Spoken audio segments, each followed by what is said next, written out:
따라합시다. 예수는 신성이시다. 자, 하나님은 스스로 계신 자예요. 아무도 스스로 계신 하나님을 누구도 본 자도 없고, 누구도 이 스스로 계신 하나님을 만난 자도 없습니다. 그러나 그 하나님이 계시기에, 제1원인 영이신 하나님이 계시기에 그에게로부터 모든 세계가 이제 그에게로부터 나오게 되어지는 거죠. 자, 우리가 하나님은 스스로 계심을, 그것을 믿고 일단 우리가 그걸 알아야 되죠. 그래서 유일하신 분, 자, 만물이 있기 때문에 그분이 계신 것이 아니라 그분 때문에 만물이 존재하는 거예요. 자, 그런데 그리스도는 누구시냐? 바로 아무도 하나님을 본 적 없으되 바로 이 그리스도는 바로 하나님께서, 하나님이 자기를 갖다가 바로 그대로 이 세계, 하나님이 공간의 세계, 하나님이 지으신 세계에 그대로 하나님이 그대로 나타나신 분이 누구십니까? 그가 바로 예수 그리스도세요. 그러니까 예수는 피조물이 아닙니다. 예수는 하나님의 화신이에요. 그러니까 하나님이 자기를 그대로 드러내고 나타내신 분이 예수시다, 그런 얘기예요. 그러니까 예수는 선지자 중에 한 사람도 아니고 유명한 성인도 아니시고 그는 하나님이세요. 왜냐? 하나님이 자기를, 하나님의 형상, 하나님이 자기를 드러내신, 하나님이 자기를 나타내 보여주신 분이, 그분이 바로 그리스도시다, 그런 얘기예요. 여러분, 그리스도라고 하는 말은, 그리스도, 우리가 예수는 하나님의 그리스도예요. 하나님의 그리스도라는 말은 뭐냐면 오직 하나님께서 자기를 나타내신, 오직 하나님이 자기를 드러내시고 나타내시도록 하나님께서 그렇게 해서 드러내신 유일하신 분이다, 바로 예수가. 그래서 예수가 하나님의 그리스도예요. 따라합시다. 하나님의 그리스도. 하나님의 그리스도시다. 또 하나님의 그리스도일 뿐만 아니라 우리의 그리스도시죠. 우리가 하나님을 볼 수 있는 유일한, 정말 아무도 하나님을 볼 수도 없고 아무도 하나님을 알 수도 없는 그런 하나님이시지만, 그러나 우리가 유일하게 예수를 통해서, 우리 인간이 유일하게 예수를 통해서 하나님을 볼 수 있는 유일한 길이 바로 누구냐? 예수시다. 그래서 예수는 우리의 그리스도요, 유일하게 하나님이 자기를 나타내실 수 있는 분이라는 뜻에서 예수는 하나님의 그리스도시다, 이게. 따라합니다. 예수는 우리의 그리스도시요, 하나님의 그리스도시다. 하나님 편에서는 유일하게 하나님께서 자기를 드러내고 나타내신 하나님의 화신이 바로 예수시니까 하나님 편에서도 하나님의 그리스도시요, 우리 편에서는 유일하게 그를 통해서만이 하나님을 보고 하나님을 알 수 있는, 하나님을 드러내신 분이기 때문에 우리 편에서도 예수는 우리에게도 그리스도시다. 그래서 아버지의 그리스도요, 우리의 그리스도시다라고 우리가 그렇게 고백을 하는 겁니다. 자, 그래서 예수는 어떤 이 세상에 속한 분이에요. 그분 처음부터 하나님이 나타나신 분이시다. 그럴 때 그는 하나님이시죠. 자, 우리 요한일서 1장 14절 읽어봅시다. 요한복음 1장 14절, 요한복음 1장 14절 시작. 말씀이 육신이 되어 우리 가운데 거하심에 우리가 그의 영광을 보니 아버지 독생자의 영광이요 은혜와 진리가 충만. 자, 18절 또 시작. 본래 하나님을 본 사람이 없으되 아버지의 품속에 있는 독생하신 하나님이 나타내셨느니라. 그러니까 예수는 누구냐면 독생하시는 하나님이, 그러니까 독생자가 아니에요. 독생자라고 할 것 같으면 하나밖에 없는 아들이라는 얘기고, 독생하시는 하나님, 그러니까 독생하시는 누가요? 하나님이시다. 독생하시는, 그러니까 홀로 독자, 홀로 살아계신 하나님이 영원 전서부터 영원 후까지 스스로 홀로 살아계시는 그 하나님이 드디어 자기를 나타내셨다, 이거예요. 그가 바로 그리스도 예수세요. 그러니까 예수는 뭐냐? 영원 전서부터 홀로 스스로 살아계신 하나님이 자기를 나타내셨다.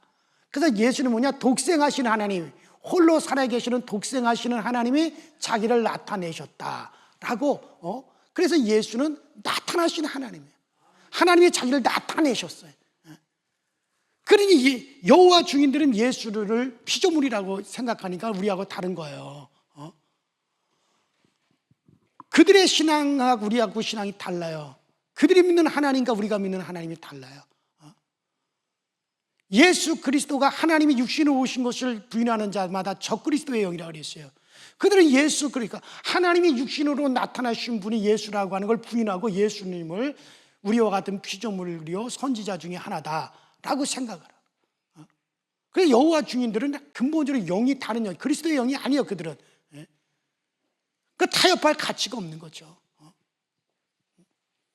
자, 그렇기 때문에 독생자가 아니라 독생하신 하나님이 자기를 나타내신 분이 바로 예수세요. 그래서 그는 하나님이에요. 자, 그래서 그는 하나님과 함께 계신 하나님이요 하나님의 품속에서 독생하시던 그 하나님이 바로 마리아라고 하는 여자를 통해서 성령으로 수태되어 이 땅의 육신으로 나타나셨다. 그러니까 하나님의 품속에 계신 하나님, 그는 본래 하나님과 함께 계신 하나님이라 하고 요한복음 1장 1절에 자, 태초에 말씀이 계셨는데 그 말씀은 하나님과 함께 하신 하나님이라 그랬어요. 그런데 요한복음 조금 아까 우리가 읽은 1장 14절에 바로 그 말씀 하나님과 함께 하셨던 그 하나님이신 그 말씀이 드디어 우리 가운데 말씀이 육신이 되어 우리 가운데 나타나셨으니 우리가 그를 보며 아버지 독생자의 영광이요 은혜와 진리가 충만하라. 그리고 요한복음 1장 18절에 가서는 바로 누굽니까? 정말 그 예수는 바로 독생하신 하나님이 자기를 나타내셨느니라 그렇게 말씀하셨다. 자, 그는 하늘에서 오신 분이에요. 그러니까 인간은 지음받은 피조물이지만은 우리 인간들은 이 땅에서 지음받은 피조물이지만 그는 지음받은 피조물이 아니라 하나님 그 자신이 어떻게 하는 거예요? 나타내신 분이다 그런 얘기예요. 그 지음받은 피조물이 아닙니다. 자, 그러니까 그래서 그가 처녀의 몸, 인간, 바로 이 처녀의 몸, 마리아, 처녀의 몸에 그가 잉태하여 이 땅에 오셨다 이거예요. 처녀의 몸에 잉태하여 이가 왔어요. 자, 그래서 처녀의 몸에 수태가 됐다 이거예요. 여러분, 여자가 혼자서 아이를 낳을 수 있어요? 없어요. 여자가 어떻게 아이를 혼자 가질 수 있습니까? 그러니까 마리아도 가브리엘 천사가 이렇게 나타나 가지고요, 마리아야, 네가 수태하여 아들을 낳으리니 그 이름을 예수라고 하라. 그러니까 마리아가 깜짝 놀랐어요. 아니, 어떻게 나는 사내를 알지 못하는데 남자를 접촉해 본 적이 없는데 어찌 내가 아이를 낳을 수가 있고 아들을 낳을 수 있다는 말입니까? 이건 말이 안 되지 않습니까? 그러니까 천사가 그러죠. 너에게 잉태될 이는 성령으로 말미암아 잉태될 인, 지극히 높으신 하나님의 아들이라 일컬음을 받을 것이다. 그러니까 다 남자가 있어야 아이를 낳는데 마리아는 남자와 관계없이 누가 성령으로 잉태했대. 성령. 남자와 어떤 관계를 통해서 잉태한 게 아니라 성령으로 말미암아 잉태하여 처녀 마리아에게 잉태되어서 바로 오셨다 이거 그리스도가. 그러니까는 여러분들 이건 아주 생물학적으로는 불가능한 일이란 말이에요. 그래서 어찌 이런 일이 있을 수 있습니까 하고 마리아도 그렇게 질문을 했어요. 그 결혼해서 사내가 있어야 그래서 아이를 낳는 겁니다. 그러면 물론 여자가 아이를 낳을 수 있지만 여자는 생물학적으로 유전은 할 수 있지만 그 씨 유전, 영적인 유전은 없는 거예요. 오직 남자에게 있는 겁니다. 그러니까 여자라고 하는 말은 여자는 하나의 밭과 같아요. 밭. 감자 심고 고구마 심는 밭과 같아요. 그래서 히브리어로 여자를 뭐라 그러냐면 뚫레라 그러면 뚫레라고 말합니다. 자, 여기서 마리아가 마리아 너에게 잉태될 이는 성령으로 잉태된다. 그런 지극히 높으신 하나님의 아들의 일컬음을 받을 것이다. 그랬을 때 마리아가 뭐라 합니까? 주여 미천한 계집종이오니 미천한 여종이오니 주의 말씀대로 내게 이루어지리이다. 그랬단 말이에요. 이때 마리아가 미천한 여종입니다, 미천한 여자입니다 라고 말을 했을 때 그때 그 여자라는 말이 뚫레라는 말이에요. 히브리어 뚫레. 히브리어로 여자는 뚫레인데 이 뚫레는 뭐냐면은 뚫레라고 하는 말은 히브리어로 여자라는 말은 하나의 밭이라는 뜻이에요. 혹은 주머니. 그러니까 주머니에다가 이거 주머니에다 놓다가 다시 빼면 뭐가 돼요? 이거 주머니에 놓다가 다시 주머니에서 빼면 뭐가 돼? 이게 돼가지고 나옵니까? 아니잖아요. 이게 돼가지고 나오는 게 아니라 빼면은 다시 이게 나오는 거예요. 주머니는 누운 거 그대로 보관했다가 나오는 게 주머니예요. 밭이라는 것도 그렇잖아요. 밭이라는 것이 콩 심으면 콩 나고 동부 심으면 동부 나고 감자 심으면 감자 나고 고구마 심으면 고구마 나오는 거지. 이게 말이야 감자를 심었는데 이게 고구마가 되어 나온다. 이건 문제가 큰 거잖아요. 그래서 여자는 하나의 밭 혹은 주머니라는 뜻이에요. 그러니까는 그래서 여자가 박씨한테 시집 갔다면 박씨한테 간 사람은 박씨를 낳는 거고 시집 가서 이씨한테 시 갔으면 이씨를 낳는 거고 그 집안에 씨를 낳아주는 거예요. 그래서 대개 여자를 갖다가 김씨, 이씨, 박씨 그렇게 안 부르잖아요. 이씨 아주머니, 박씨 아주머니, 김씨 아주머니, 아주머니라 그래요. 왜 그래요? 아주머니라는 말이 아기 주머니라는 얘기잖아요. 아기 주머니예요, 아기 주머니. 그러니까 주머니라는. 우리나라 말하고 참 히브리어 비슷한 데가 상당히 많아요. 주머니는 뭐 결정할 게 없어요. 돈 집어넣으면 그대로 빼면 다시 돈 나오는 거지. 그러니까 분명히 남자는 분명히 김씨, 씨, 박씨 그 씨란 말이에요. 씨. 그래서 남자 뭐래? 아저씨라 그러지. 아저씨. 아저씨가 뭐예요? 아기씨란 말이에요. 아기씨. 아기씨예요. 저도 아기씨고. 여자를 갖다 아주머니, 아기 주머니. 그런다 이거예요. 그러니까 이게 김씨네 시집 가면 김씨 낳는 거고 박씨네 시집 가면 박씨 낳는 거예요. 그러니까 팥 심은 데 팥 나고 콩 심은 데 콩 나고 그렇게 돼 있지. 만약에 이게 팥을 심었는데 고구마가 툭 튀어나왔다. 아유, 이건 문제가 심각한 거죠. 분명히 박씨를 심었는데 박씨가 나와야 되는데 이씨가 나왔다. 이거 뭐 엄청난 문제가 되잖아요. 이거 가지고 여자는 하나의 밭과 같다. 심은 대로 낳아주게 되어 있다. 그러니까 아까 다시 말하면 여자들은 혈통 없이는 절대 못 낳는다고요. 그래 혈통을 가져야 낳는 것이 여자들란 말이에요. 그렇기 때문에 마리아의 몸은 마리아가 야 너에게 잉태될 자는 성령으로 잉태된 자다. 그러니까 마리아가 처음에는 거부했어요. 아니 남자도 알지 못하는 사내를 내가 알지 못하고 어떻게 내가 아들을 낳는단 말입니까? 따지고 들었어요. 그러니까 천사가 아니다. 네가 남자로 말미암아 잉태하지 않는다. 너는 성령으로 말미암아 네가 잉태하여 낳게 될 것이다. 그 낳을 자는 바로 지극히 높으신 하나님의 아들이다. 그러니까 마리아가 그것을 그대로 수용해가지고 뭐라 합니까? 주여 미천한 여종이오니 주의 말씀대로 내게 다 이루어지이다. 이때 미천한 여종입니다라고 하는 말이 뭡니까? 나는 밭입니다. 나는 주머니입니다. 하나님의 씨가 내 안에 들어와서 하나님이 성령으로 내 안에 들어와서 내가 잉태돼서 낳는다면 그는 누구시다? 사람이다. 하나님이시다. 하나님이시다 이거예요. 하나님이시다 이거예요. 그러니까 여러분들 그렇기 때문에 마리아의 몸에 하나님의 아들이 잉태되어 태어났다고 그래서 그는 사람이 아니고 하나님의 아들이 태어난 겁니다. 남자와 관계없어요. 혈통과 관계없어요. 그저 마리아라고 하는 그 밭만 사용하신 거지, 마리아라고 하는 그 밭을 사용하신 것뿐이지, 그에게 잉태된 건 하나님이 성령으로 마리아의 몸을 통과해가지고 이 땅에 육신으로 오셨다 이거예요. 그리고 육신으로 오신 그분은 사람이 아니라 누구시다? 하나님이시다. 자, 그러니까는 여자가 뼈와 살은 줄 수 있지만 그 씨는 여자가 생산할 수 없는 거니까.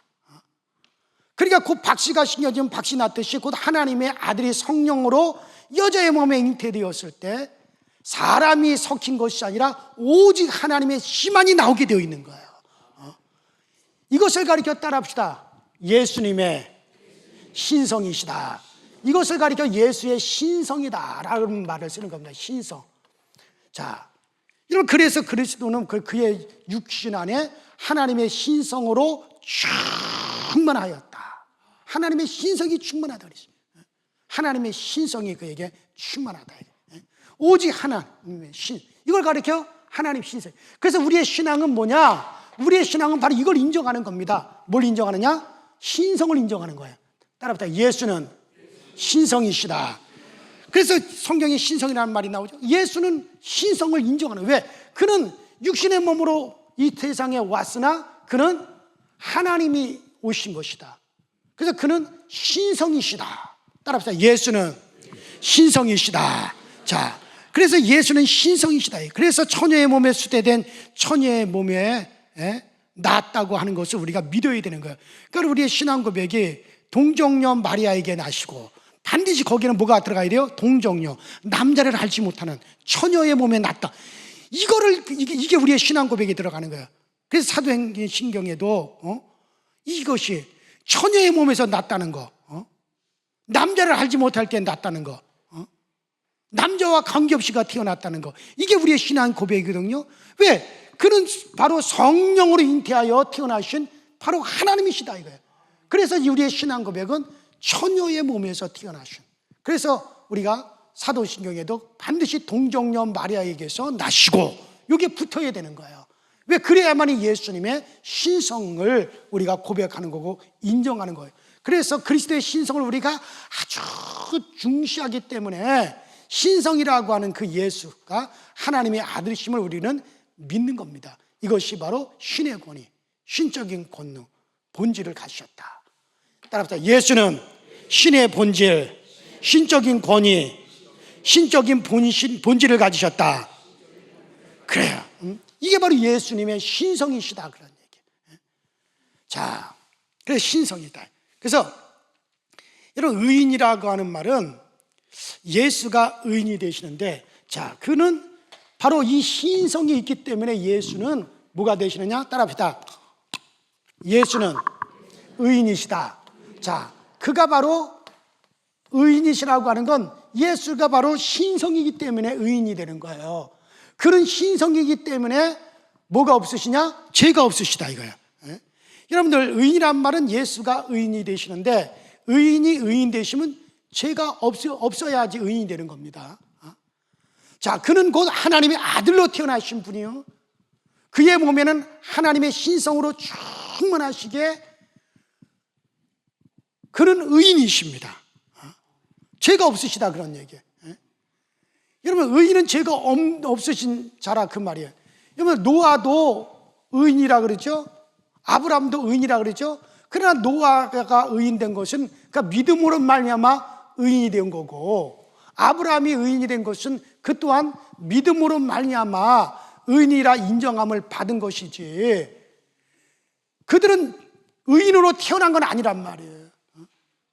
그들은 믿음으로 의인된 거고, 그러나 예수는 뭐냐? 처음부터 그는, 따라합시다, 의인으로 태어나셨다. 그는 처음부터 의인이 되신 게 아니라 예수님이 이 땅에 와서 말도 잘하고 행실도 잘하고 착하게 살고 하나님의 법을 다 지켜가지고, 그래서 예수가 의인이 되신 것이 아니라 예수는 처음부터 의인으로 나셨다 그런 얘기예요.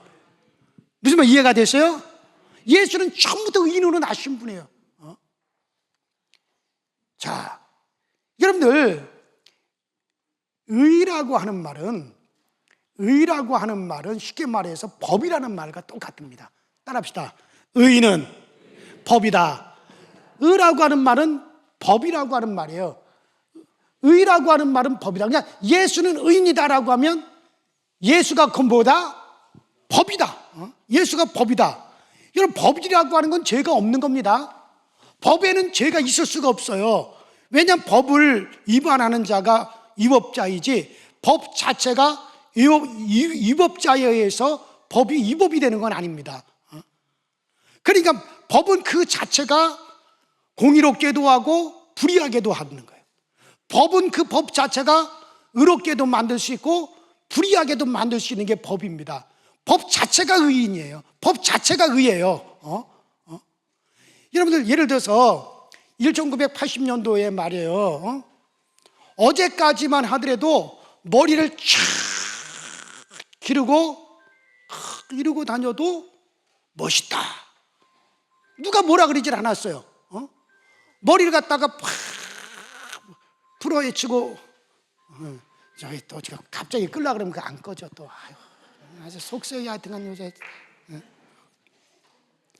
갑자기 끌라 그러면 또 그게 안 꺼져요. 이게 그러니까 미리 다 끄고 오셔 들어올 때. 어디까지 했더라? 딱 잊어버려. 1980년대 이제 머리를 이렇게 어제까지만 휘날리고 다녔단 말이에요. 근데 저희 형님이랑 80년도에 여기 서울 용산에서 남산 도서관을 다녔거든요. 공부하려고. 그러다가 형님이랑 같이 딱 남성 도서관에 아침 일찍 가야 자리 맡으니까는 막 가는데, 저희 형이 경찰한테 잡힌 거예요. 왜 잡냐 그랬더니 법을 위반했다 이거예요. 무슨 법을 위반했냐? 장발. 아니, 어제까지 괜찮은데 오늘 법 생겼어. 오늘부터 이 머리 긴 놈들은 다 뭐예요? 불법자야, 불법자. 그래서 잡혀가가지고 머리 바리깡으로 박박 밀려가지고 왔어요. 여러분들, 이게 그렇게 법 자체가 의입니다. 그 법이라고 하는 것이 의롭게도 할 수 있고 불의하게도 만들 수 있는 거예요.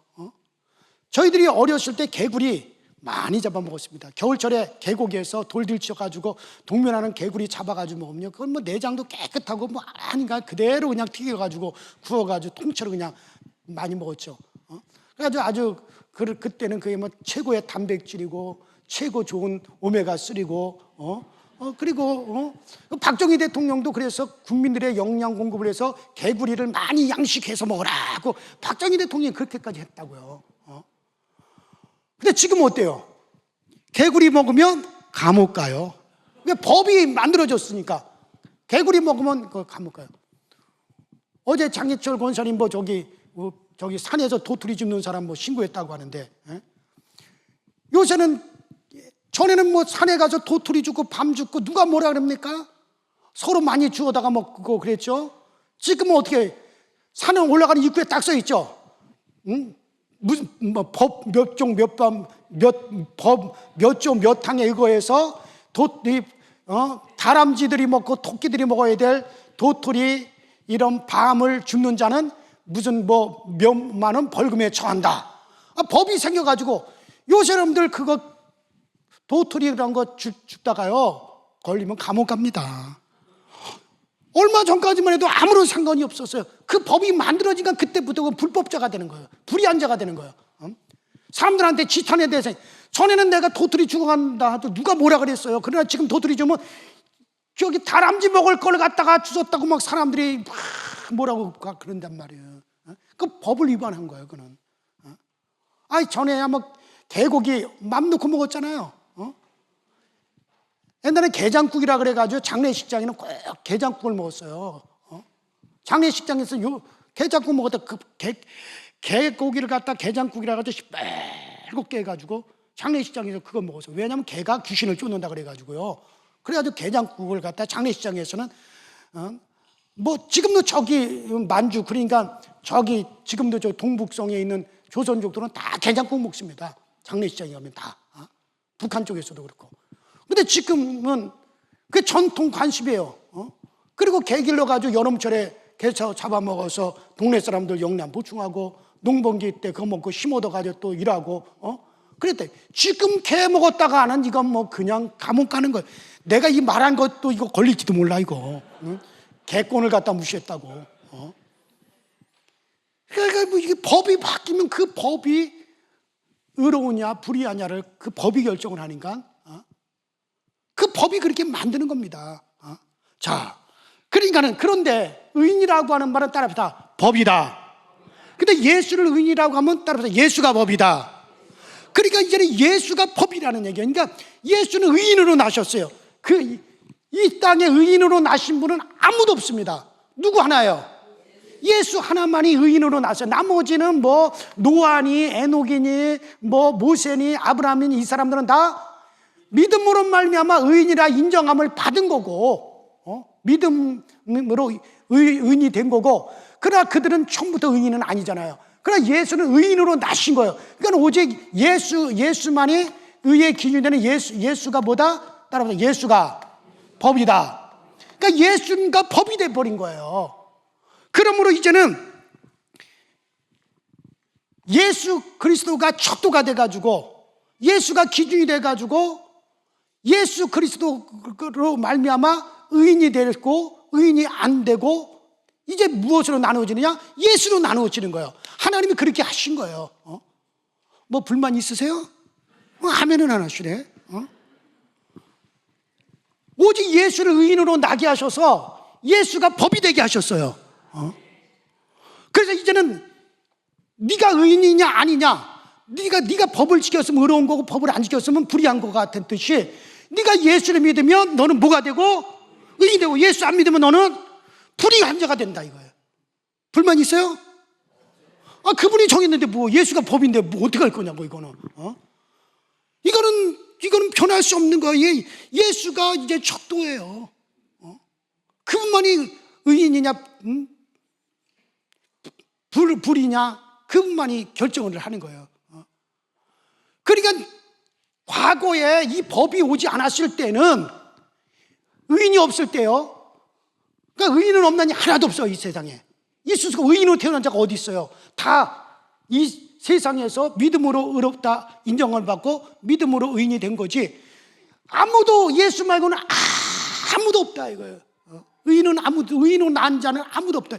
그러니까 법이 오신 거예요. 그러니까 예수라고 하는 이 법이 오기 전에는 율법이 의인이냐 죄인이냐, 네가 의로우냐 불의하냐 율법으로 다 정했어요. 그때는 율법으로. 왜? 그때는 법이 없으니까 율법으로 그걸 정했다 이거. 그러나 이제 예수가 오고 나서는 법이 왔으니까는 그 법에 의해서 의인이냐 아니면 죄인이냐 의로우냐 불의하냐가 결정이 되어지는 거예요. 그래서 이제는 따라서 예수 안에 있는 자에게는 결코 정죄함이 없나니 예수를 말미암는 의가 참 의이다. 이게 이제 그렇게 정해졌다 이거예요. 하나님이 예수를 이 땅에 보내셔서 그를 의인으로 보내신 것은 그로 인해서 모든 사람이 의롭다함을 받든지 그로 인해서 모든 사람이 다 불의하다라고 받든지 두 중 안에 한 가지다 이거지는. 그래서 그것으로 그러니까 불의한 자는 심판을 받는데, 그러니까 예수를 말미암아 너희가 의로워져서 심판에 이르지 않든지 아니면 예수 그리스도를 거부해가지고 너희가 다 불의한 자가 되어서 그래서 너희들이 다 심판을 받든지, 이게 둘 중 안에 하나예요. 왜냐하면 그 예수가 오셨으니까. 자, 그러니까 그래서 예수 안에 있는 사람은 의롭다함을 받는 의인이에요. 그러나 예수를 떠나면 아무리 이 세상에서 선한 일을 하고 착한 일을 한다 할지라도 세상에 의로운 자는 될 수 있고 세상의 선인은 될 수 있지만 하나님 앞에서는 절대 의로울 수가 없습니다. 그런데 하나님만이 모든 것의 주인 되시거든요. 그래서 예수를 따면 이미 불의한 자는 이미 심판이 내려진 것이다. 너무나 잘 알잖아요. 자, 갈라디아서 2장 16절 보십시다. 갈라디아서 2장 16절 시작. 사람이 의롭게 되는 것은 율법의 행위로 말미암음이 아니요 오직 예수 그리스도를 믿음으로 말미암는 줄을 우리 그리스도 예수를 믿나니 이는 우리가 율법의 행위로가 아니라 그리스도를 믿음으로써 의롭다함을 얻으려 함이라. 율법의 행위로서는 의롭다함을 얻을 육체가 없느니라. 그렇죠? 과거에는 법이 오기 전에는 율법으로 했지만 이제는 진짜 법이 의인이 오고 나서는 그 의인이 법이다 이거예요. 요한일서 2장 1절 보십시다. 시작. 나의 자녀들아 내가 이것을 너희에게 했으면 너희로 죄를 범하지 않게 하려 함이라. 만일 누가 죄를 범하여도 아버지 앞에서 우리에게 대언 자가 있으니 곧 의로우신 예수 그리스도시라. 오직 예수만이 의로우신 분이에요. 그래서 과거 우리가 불의했다 할지라도 이제 예수 안으로 들어가면, 예수 안으로 들어오면 우리는 정말 그리스도의 그 모든 공로를 내가 나누어 받아서 그리스도 안에서 나도 의롭다함을 받는 겁니다. 그래요. 지금 이걸 여러분이 잘 이해를 하셔야 돼요. 이제는 의의 척도는 오직 그리스도입니다. 그분이 그렇게 하기로 했으면 그것이 법이에요. 거기서 떠날 수가 없어요. 자, 그러니까 여러분과 나는 이와 같이 예수 그리스도에 대해서 알고 믿어야 되지. 이걸 알지 않고 믿으면 이건 다 미신적인 신앙이 되어지고 마는 거예요. 그래서 알라, 예수를 알라, 예수를 알 때 어떻게 하느냐? 겉으로 그렇게 알지 말고 어떻게 알라? 깊이 알라. 너희가 예수를 깊이 알아라. 그리스도에 대해서 깊이 생각하라. 우리에게 누누이 우리에게 말씀해 주고 있잖아요. 그래서 이것을 우리가 예수를 알고 그것을 우리가 믿음으로 내가 고백하는 것이 그것이 우리의 신앙이에요. 또 그렇게 고백하는 자에게 하나님의 영이 우리 가운데 임하셔서 우리를 인도하여 주시는 거예요. 예수를 말미암아 우리가 하나님 앞에서 의롭다함을 얻게 되잖아요. 그러면 세상에서도 우리는 의롭게 되어져요. 왠지 아세요? 그리스도의 영이 우리 안에 계심으로 말미암아 우리로 하여금 선한 일을 하게 하십니다. 그리스도를 믿게 되면요, 그리스도가 내 안에 들어오게 되면요, 우리가 과거의 악습과 과거의 그 같은 세상의 도덕적인 윤리적으로 우리가 정말 그렇게 잘못 살았던 곳에서 우리 스스로가 알아서 다 돌이키게 됩니다. 왜? 그리스도의 영이 그 안에 계셔서 그를 인도하는 거예요. 그래서 이미 그리스도로 말미암아 의롭게 된 자들은 세상에서도 의인이 되어질 수는 있는 겁니다. 그래서 우리 가운데 선함이 나오는 거예요. 이걸 억지로 그렇게 하라 시켜서 되어지는 게 아니라 그리스도의 영이 그 안에 계시면서 그를 그렇게 인도해 가시는 겁니다.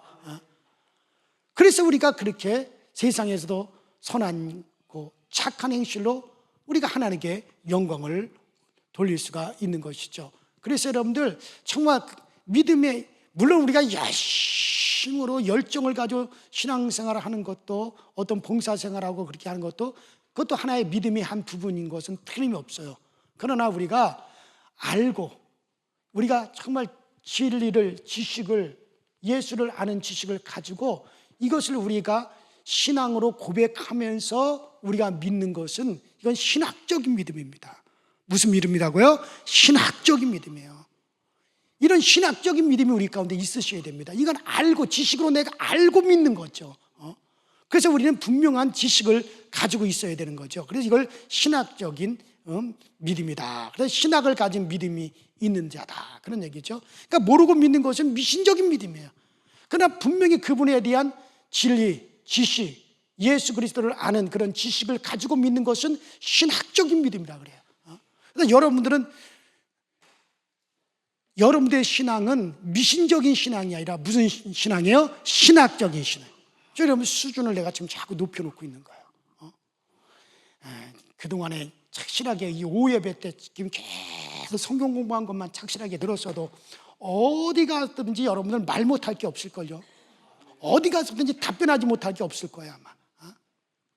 아마 웬만한 목사님 하고 대등하게 아마 말할 수 있을 수준이 될 거예요.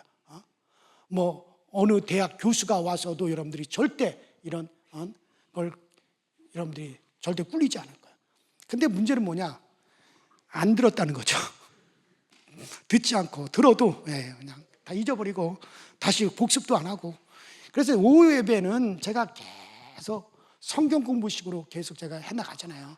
그게 뭐냐? 이거는 여러분들이 지식을 전달해 주는 거예요. 여러분들에게 성경의 지식, 예수를 아는 지식, 신앙의 지식을 제가 계속 전달해 주기 때문에, 그래서 제가 성경 공부식에, 그래서 제가 몇 사람만 이렇게 놓고 이렇게 뭐 제자와 성경 공부다, 저도 그런 거 많이 해봤어요. 근데 결국 그건 뭐가 되냐, 하나의 끼리끼리만 만들더라고. 우리들끼리. 그래서 내가 아니다. 그래서 제가 아주 교인들, 우리 교우들 전체를 놓고 하자. 그래서 그 다음부터 방향을 바꿔가지고 몇 사람만 모아놓고 하던 것을 그 다음에 전체를 놓고 그 다음에 제가 하기 시작을 한 거예요. 왜? 다 같이 알자는 거예요. 다 같이. 다 같이. 그리고 이건 공개하는 거예요. 아주 제가 이거 유튜브로 공개하고 어느 교회에서 내가 한 것과 똑같이 하더라고. 내가 깜짝 놀랐어요. 알고 보니까 그분이 나한테 그러더라고요. 그거 제가 그대로 합니다. 그래서 잘하셨다고. 왜 어차피 내가 다 공개하는 거니까. 다 공개하니까 너무너무 재밌대요. 그래요. 재밌으셔야 됩니다. 끝까지 대답 안 하네. 자, 그래요. 그래서 우리는 하나님을 알고 지식을 지닌 후에, 그래서 우리는 자, 그리스도의 이제 신성이잖아요. 신성. 이 신성을 알고, 자, 그리스도의 이 신성을 알고, 그 신성이 그리스도가 내 안에 있으면, 따라합시다. 내 안에도 그의 신성이 있다. 자, 이 신성이신 그리스도가 이제 드디어 내 안에 계시잖아요. 그리스도의 영이 내 안에 계시. 그러면 우리 안에도 신성이 있는 거예요. 그래서 이 신성을 자꾸 우리가 들춰내는, 이것이 이제 뭐냐면 신령한 생활이라는 거거든요. 따라합시다. 그리스도는 신성이고 우리는 신령한 생활을 할 수 있다. 그래서 이제 우리 신성이, 그리스도가 우리 안에 계시므로 우리 안에도 신성이 있기 때문에 우리는 신령한 생활을 할 수 있어요. 신령한 감각을 가질 수가 있다, 그런 얘기예요. 그래서 여러분들 정말 우리가 내 안에 이제 신성이 있기 때문에 내가 기도하면 이 신성이 반응을 해야 됩니다. 신비하죠. 신적인 어떤 그런 권위가 나타나고, 신적인 능력이 나타나고, 어떤 신적인 어떤 그런 신령함이 우리 가운데 나타나. 이게 반응이 있어야 돼. 이제 우리 안에도 이제 신성이 이제 거하기 때문에. 자, 그리스도는 하나님의, 그리스도 그의 육체의 신성으로 충만하시다 그러고, 이제 그리스도가 우리 안에 있어 우리도 그의 신성을 가졌다 그랬으니까, 그러니까 우리가 참 이 신성이 우리 가운데 나타나야 되는 거예요. 이 신성. 그래서 여러분들 내 안에 있는 신성이 내 기도에 반응을 해서 신령한 일을 구하는 거, 이거 신비로운 게 아닙니다. 신비주의자가 아니라 이거 신령한 거예요. 여러분들 신령한 일을 구하시기 바랍니다. 신령한 걸 구하는 거예요. 전에 제가 성암교회 있을 때 말이에요, 주금순이라는 아주 주금순이라 주순금, 금순하고 순금하고 자꾸 헷갈리네. 주순금이라 아주 나이 많이 드시는 그 이병설 장로님, 지금 그 교회 장로님이신데, 그 이병설 장로님의 어머니, 제가 제 아내하고 같은 주시라서 제가 기억하고 있는데, 이 주순금 집사님이셨어요. 그때 이분이 뭐라 그러냐면, 목사님 저 지금 기도 좀 해주세요. 기도 좀 해주세요. 왜요? 뭐 때문에 그렇게 기도를 해달라고 그랬어요? 뭐 때문에 이렇게 기도해달라고 그랬어요? 그랬더니 하는 얘기가, 목사님 잠이 너무 잘 와요. 그러면 뭐라고 기도를 해달라는 게요? 그랬더니 잠 안 오게. 아니 세상에, 집사님, 난 지금까지 목사하면서 잠 잘 자게 해달라고 기도해달라는 분은 봤어도 잠 안 오게 기도해달라는 분은 처음이에요. 그러니까 물론 잠 오는데요, 너무 잠이 잘 온대요. 너무 잠이 잘 와가지고 예배 시간에도 그냥 자꾸 잠이 오고, 그 다음에 그러니까 아직까지, 그러니까 예배 시간에도 계속 잠이 오고, 기도만 하려고 그러면 잠이 오고, 성경 보더라도 안 되게 해서 그 집에서 잠잘 때도 잠이 오고, 집에서도 잠잘 때도 잠이 너무 잘 오고, 그러니까는 그게 참만. 그럼 나중에 잠 너무 안 오면 어떡하려고. 그러니까 그땐 그때고 기도를 해달라는 거야. 그래서 난 참 그분한테, 하나님 이분 잠 안 오게 좀 해달라고 난 그런 기도를 다 해봤어요. 그래서 어쨌든 그렇게 간곡하게 부탁하니까, 그래서 그 주승금 그 집사님을 붙잡고, 하나님 아버지, 정말 우리 주승금 권사님이 잠이 너무 잘 와서 고민이 된다고 합니다. 그러니 하나님 제발 잠 좀 잘 안 오게 주시옵소서. 기도를 했어요. 자, 기도하려고. 그런데 그 다음엔 진짜 잠이 안 오는 거예요. 진짜 잠이 안 와가지고 이분이, 아이고 목사님 잠이 안 와요. 그러면 어떡하란 말이에요? 그러면 나보고 또 잠 잘 자게 기도해달란 말이에요. 그러니까 이거 어떻게 해요? 어떻게 해서 난 또 못해야. 이거 지금 우리가 하나님을 두고 이게 그 이상하네. 그 전화 진짜 그 죽여놓으면 살고 그 죽여놓으면 살고. 아니 그 다른 분이 어디에 아주 거기 모여 있는 분들한테는 아주 단체로 지금 뭐가 오네 거기. 아마 거기 모여 있는 그 몇 분들은 아마 뭐가 회개할 일이 많은 게 없고요. 그러니까는 이게 자꾸 옆에 있는 분한테 하고 또 옆에 있는 분하고 옆에 있는 분, 그것도 신령한가 봐. 목사 설교 방해하는 것도 이러면 마귀가 이것도 여러 가지 다 도원해가지고 어떻게 그 백 돌아가면서 그래요. 그래서 이분이 겨울 나중에는 다시 나 진짜 지금도 나중에는 물론 다시 이제 잠 잘 자게 됐는데 참 잘 되겠는데 나는 그것도 감사하단 말이에요. 왜냐하면 어쨌든 그에게서 신령함이 반응을 했잖아요. 자기 안에 있는 신성이 신령함이 반응을 했다는 거에 대해서 나는 대단히 난 그것도 기쁘더라고요. 그래서 나는 참 희한한 일이다. 잠이 왔다가 안 왔다가 왜 이렇게 기도한 대로 그렇게 됐을까? 그래 보니까 그것도 신령함이 우리의 신성이 반응했다는 거에 대해서 그것도 얼마나 기쁜 일입니까? 여러분들 그리스도가 신성이기 때문에 그리스도의 영이 우리 안에 있으면 여러분들 안에도 신성이 거하십니다. 그렇기 때문에 여러분들 우리는 신령한 일을 구할 수가 있어요. 그래서 여러분들 자신이 신성이 아니라 신성이신 그리스도의 영이 내 안에 있기 때문에 내 안에 신성이 거하신다. 그러므로 나에게도 얼마든지 신령한 일들이 많이 일어날 수 있다. 왜 신성이? 그러니까 내가 보약을 먹으면 보약의 반응이 나타나잖아요. 내 안에 보약이 들어왔으니까. 그렇잖아요. 이와 같이 그리스도의 신성이 내 안에 들어왔으니까 나에게 있어서 신령한 일이 일어나는 건 당연한 거예요? 안 당연한 거예요? 이건 당연한 겁니다. 그러니까 여러분들 주저없이 신령함을 구하세요. 그 신령함 가운데는 여러분들 신비로운 은사도 있고요, 신비로운 병고침도 있고요, 그 신성이 우리 안에 있기 때문에 신적인 권위가 나타나면 그러면 여러분 귀신도 떠나가는 역사가 일어나고요, 여러분 우리의 기도에 응답이 일어날 수가 있는 겁니다. 그러니까는 신령한 일들을 우리 가운데 펼쳐준다는 거예요. 아주 신령한 경험들을 주신다는 거예요. 꿈도 아주 신령한 꿈을 꿀 수가 있다는 거예요. 왜? 내 안에 신성이 있으니까 우리는 신령함을 구하는 건 절대 이상한 것이 아닙니다. 어쨌든 여러분들 정말 우리 안에 정말 그리스도의 신성으로 충만하시기를 주의 이름으로 축원합니다. 자, 우리 이 시간에 다 같이 기도하십시다. 자, 오늘 그리스도는 신성이시다, 예수는 신성이시다라고 하는 말씀을 드렸어요. 예수는 신성이기에 그는 의인이십니다. 그는 죄가 없으신 분이에요. 그는 처음부터 의인으로 태어나셨어요. 의인이라고 하는 말은 법이라는 얘기입니다. 이 땅에 아무도 의인이 없었어요. 의인은 없나니 하나도 없다 그랬어요. 의인이 없습니다. 오직 예수만이 의인입니다.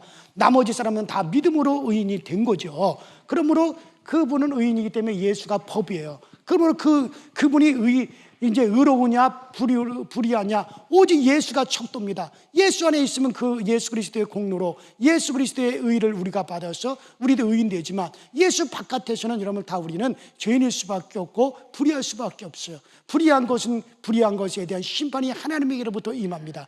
우리는 예수 안에 거하기 때문에 여러분과 저는 그리스도로 말미암아 의롭게 되었어요. 그럼 우리는 심판에 이르지 아니합니다. 오히려 그리스도의 신성이 우리 가운데 있어서 오늘도 하나님은 여러분들에게 그 신성을 나타내 주시는 분이십니다. 하나님, 나에게도 이런 신령한 은혜가 있게 하여 주시옵소서. 다 같이 주여 한번 부르십시다. 주여.